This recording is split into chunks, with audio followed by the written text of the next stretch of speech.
राधे राधे, जय श्री कृष्णा। एक छोटी सी कहानी सुना रही हूँ, बहुत सुंदर कहानी है, कृपया पूरी सुनना।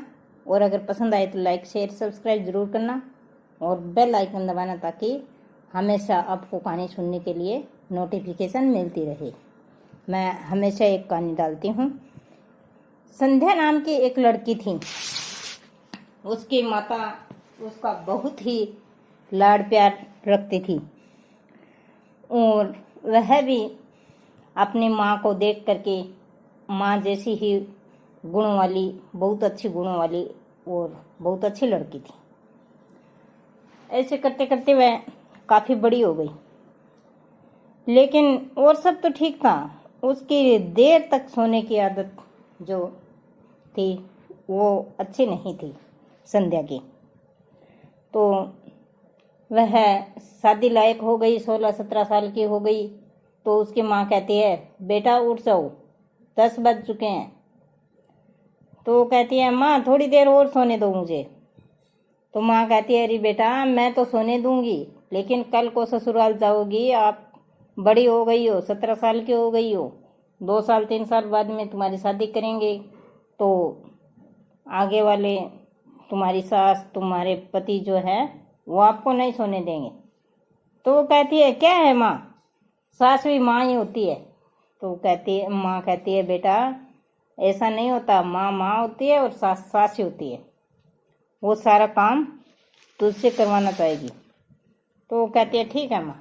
ऐसा बोल करके वह उठ जाती है और अगले दिन जब वह कॉलेज जाती है तो रास्ते में उसे एक साड़ी पसंद आ जाती है किसी पड़ोसिन की देख करके, और वो कहती है, माँ मेरी आंटी ने बहुत सुंदर साड़ी ली है उस मेरी सहेली के लिए, तो क्या मैं भी वैसी लेकर आ जाऊं बाजार से। तो माँ कहती है, हाँ बेटा ले आओ, कितने पैसे की है बताओ, अभी पैसे दे देती हूँ। तो वह साड़ी ले आती है और अपनी माँ से बोलती है, माँ आप मेरा कितना ख्याल रखती हो, मेरी एक भी इच्छा आप अधूरी नहीं रखती, सभी मनोकामनाएं पूर्ण करती हो आप। तो माँ कहती है, बेटा मुझे पता है कि तू ससुराल जाएगी ना तो तेरे पति और तेरी सास तेरी एक भी नहीं सुनेंगे, कोई भी तेरा नखरा पूरा नहीं करेगा। तो ऐसा बोलने पर वह लड़की चुप रह जाती है।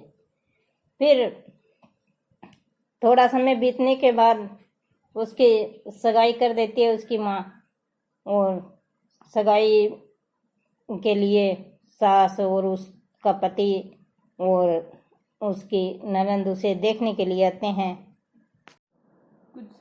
कुछ समय बाद वह शादी लायक हो जाती है तो उसकी माँ सगाई के लिए लड़का देख लेती है, बहुत सुंदर सा लड़का उसकी मासी ने बताया होता है। और वह कहती है, बेटा मैंने तेरे लिए लड़का देख लिया है और तेरी मासी ने बताया बहुत अच्छा लड़का है। तो वह कहती है, ठीक है माँ, कोई बात नहीं। तो वह माँ जो है उन रिश्तेदारों को बुला लेती है, लड़के को और उसकी माँ को। तो अगले दिन वह लड़का और उसकी माँ और उसकी बहन सिम्मा, वे सभी लोग आ जाते हैं। लड़के का नाम विकास होता है। तो विकास, उसकी माँ और सिम्मा, वह तीनों उस लड़की को देखने के लिए आ जाते हैं।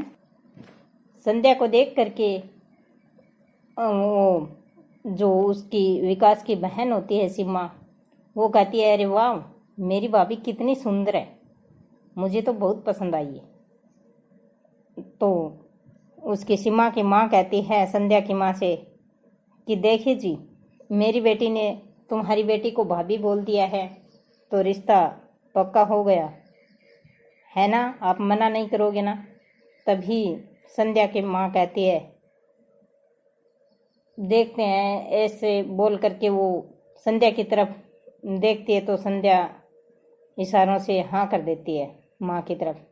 तभी माँ कहती है, हाँ जी ठीक है, अगर आपकी तरफ से पक्का है तो हमारी तरफ से भी पक्का है, लेकिन इतना ज़रूर सुनिए आप मेरा कि मैंने मेरी बेटी का बहुत ख्याल रखा है, बहुत लाड प्यार से पाला है मैंने इसे, तो आप भी इसका ख्याल रखना, लाड प्यार से रखना ताकि ये खुश रहे। तो उसके सास जो बनने वाली होती है वो कहती है संध्या की माँ से कि जी आप ये क्या बात कह रहे हैं, हम यहाँ से बहू लेकर नहीं जाएंगे, हम बेटी ही लेकर जाएंगे, बेटी की तरह ही रखेंगे।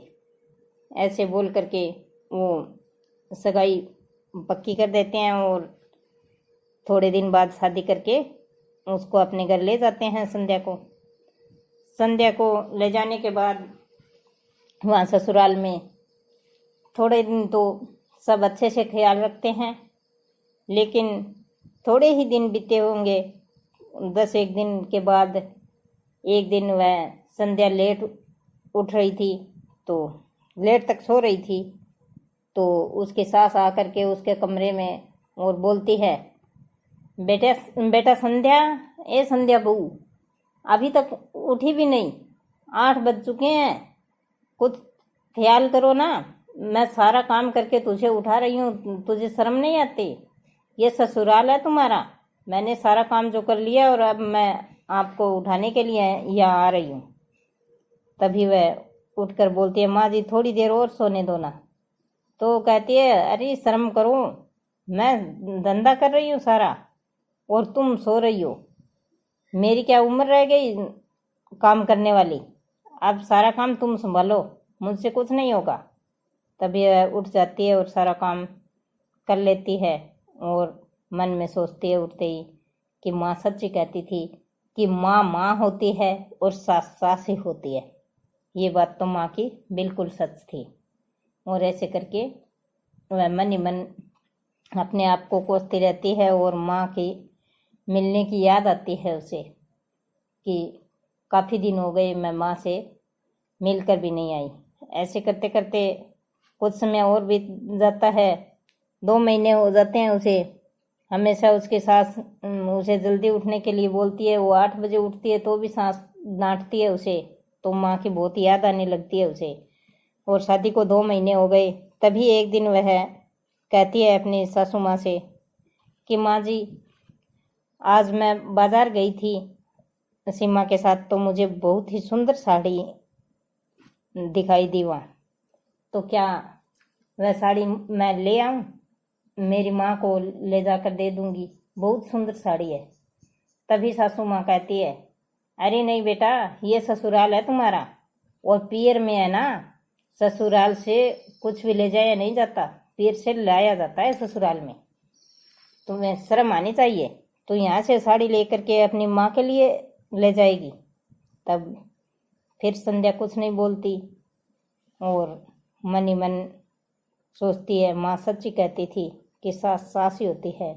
तभी सीमा कहती है, माँ वो साड़ी आप ले आओ ना, इसको अगर पसंद आ गई संध्या को तो क्या बात हो गई, वो ले आओ आप उस साड़ी को, जाने मत दीजिएगा, अगर सुंदर साड़ी है तो, और आप पहन लेना, तो आप भी तो इसकी माँ ही है ना, और आप पहनोगी, इसे सुंदर लगेगी तो ये ऐसे सोचेगी कि तेरी माँ ने ही साड़ी पहन ली है।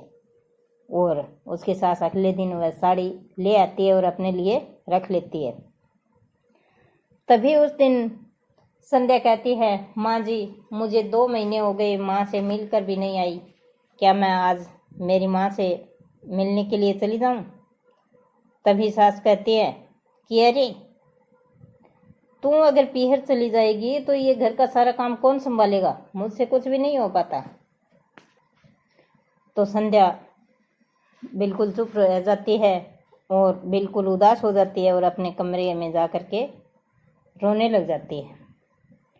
फिर अगले दिन उसकी ननद सीमा जो है वो लेट तक सोई रहती है और संध्या जो है सारा घर का काम कर लेती है, अकेली ही सारा काम करती है, सास कुछ नहीं करती है और सीमा जो है वो सोई हुई होती है। तो उसने खाना भी तैयार करके टेबल के ऊपर लगा दिया और कहती है, माँ जी दीदी कहाँ गई? तो सासू कहती है कि वो तो सोई हुई है अभी। तो वो कहती है, ठीक है माँ जी, मैं उसे उठा कर आती हूँ। तभी उसकी सासू माँ कहती है, नहीं, वो बेचारी बच्ची है, उसे सोने दीजिए, अभी नहीं उठेगी, अगर उसको उठाएंगे तो वह चिढ़ जाएगी। ऐसा कहने पर सीमा को फिर से दुख होता है कि अपनी बेटी तो 11 बज चुके हैं, अभी तक सोई हुई है और उसे उठाएंगे तो चिढ़ जाएगी। और मैं 8 बजे उठती हूँ और काम भी करती हूँ सारा, फिर भी कितना सुनना पड़ता है। ऐसा सुन करके उसने खाना भी नहीं खाया और कमरे में जा कर के बैठ गई। और विकास और उसकी माँ ने खाना खा लिया। तभी विकास देखता है कि संध्या खाने के लिए नहीं आई, लेकिन फिर संध्या के पीछे कमरे में जाता है तो वह आगे रो रही होती है। अपने बिस्तर पर लेटकर वह रोने लग जाती है। तो विकास पूछता है, क्या बात है, बताओ ना, माँ जी ने कुछ बोल दिया? तभी वह विकास से सारा कुछ बता देती है और कहती है कि माँ से मिलने के लिए मेरा मन कर रहा था और आप अगर मिला सकते हो तो मिला दीजिए।